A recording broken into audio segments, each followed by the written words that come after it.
আমার আসলে ২০২৫ সালটা শেষ হয় ভাইয়ার সাথে হৃদয়ের গভীরে, মানে খুব ভালোভাবে শেষ হয়। হৃদয়ের গভীরে খুবই ভালো রেসপন্স পায়। অ্যান্ড আমার শুরুতে যে কাজটা সম্পর্কের গল্প, সেটাও ভাইয়ার সাথে। অ্যান্ড দর্শক আসলে আমাদেরকে শুরুর থেকেই এত পছন্দ করে। অ্যান্ড আমি বলবো আমার এই স্বল্প ক্যারিয়ারে আমি যত কাজ করেছি, এর মধ্যে যত গল্পভিত্তিক কাজ, নতুন নতুন চরিত্র এবং যেই কাজগুলো আসলে মানুষ খুবই ক্যারেক্টারের জন্য, গল্পের জন্য পছন্দ করেছে, তার মধ্যে 95% কাজই হচ্ছে ভাইয়ার সাথে। সো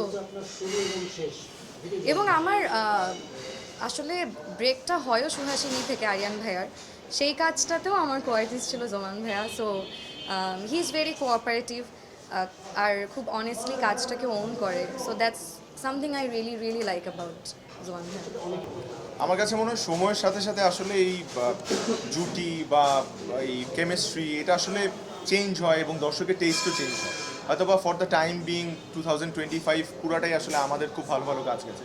যেমন ও অনেকগুলো কাজের নাম বললো এবং বছরের শেষটা হয়েছে একসাথে, বছরের শুরুটা হয়েছে একটা খুব সুন্দর কাজ দিয়ে, আবার বছরের মাঝেও তোমাদের গল্প দিয়েই কিন্তু আমাদের আবার খুব সুন্দরই। সো আমি বলবো ও যেটা বলতে চাচ্ছিল যে আসলে আমরা যতগুলাই কাজ করেছি সবগুলা কাজই মানে খুবই স্পেশাল, খুব সুন্দর সুন্দর কাজ। যেমন আমার একটা খুব পছন্দের কাজ, আমি জানি না ও অ্যাগ্রি করবে কিনা, আরিয়ান ভাইয়ের ভেতরে বাহিরে, ওইটা খুবই স্পেশাল একটা কাজ। এক জীবন একটা কাজ করেছিলাম আমরা, সেরকম অনেক কাজ যেগুলো খুব স্পেশাল আসলে, কিন্তু খুব আমরা খুব মন দিয়ে করেছি। আরেকটা জিনিস মনে হয় কি ভাইয়া, হচ্ছে একটা জুটি পপুলার তো হওয়াটা আছেই, কিন্তু পপুলারিটিটা ধরে রেখে কাজের মান বজায় রাখাটা খুব ডিফিকাল্ট। বাট এই দিক থেকে আসলে জোবান ভাইয়া খুবই সিনসিয়ার যে একটা কাজ ভালো গেল, নেক্সট কাজটা যেন এর থেকে বেটার হয়। কারণ দর্শকের একটা আপনার থেকে এক্সপেকটেশন থাকে যে ওরা তো সবসময় ভালো কাজই করে, তো সামনের কাজগুলো যেন ইকুয়ালি ভালো হয়। সো আসলে ভাইয়া এই বিষয়ে খুবই সেন্সিবল, এ কারণেই হয়তো আমাদের কনস্ট্যান্টলি ভালো ভালো কাজ যাচ্ছেন, দর্শক পছন্দ করছে। আমি অনেক দিক থেকেই সিনসিয়ার, যেমন আমি আজকে ওর আসার আগে 1 ঘন্টা আগে আসছি, যেমন আমি নায়িকার চাইতে কল টাইম আগে মেনটেন করি সব সময়। না, আপনি বলতে পারবেন যে আমি পাঞ্চুয়াল না, এটা ওইটা বলি না, এটা অবশ্যই পাংচুয়াল, কিন্তু হইতেছে আমি যেমন কল টাইমটা এত বেশি মেনটেন করি, যেমন আজকে 1 ঘন্টা আগে আসছি। কারণ ওনার সিন আগে ছিল, আমার পরে ছিল, আচ্ছা, তাই। আচ্ছা। গল্প গল্পের আসলে গ্রাফটা বোঝার ক্ষেত্রে খুব সিনসিয়ার।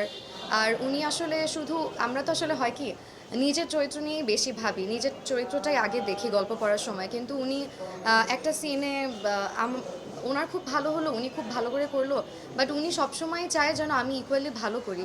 কারণ একটা সিন তখনই ভালো হয় যখন দুজনের আসলে সমান পেসে আসলে পারফর্মটা করা যায়। ওভারঅল প্রজেক্টও আসলে মানে সবাই যখন ভালো পারফর্ম করে তখনই আসলে একটা প্রজেক্ট খুব সাকসেসফুল হয় এবং দর্শক প্রিয়তা পায়। যেমন আমি বলি, যেমন হৃদয় গভীরে যখন ওর ক্যারেক্টারটা আমি শুনছি ফার্স্টে, সো ওর ক্যারেক্টারের ডেপথ অনেক বেশি ছিল, কিন্তু আমার কাছে মনে হয়েছে যে ও ওখানে অ্যাক্টিং করতে পারবে, ওকে যদি স্কোপটা দেওয়া হয়।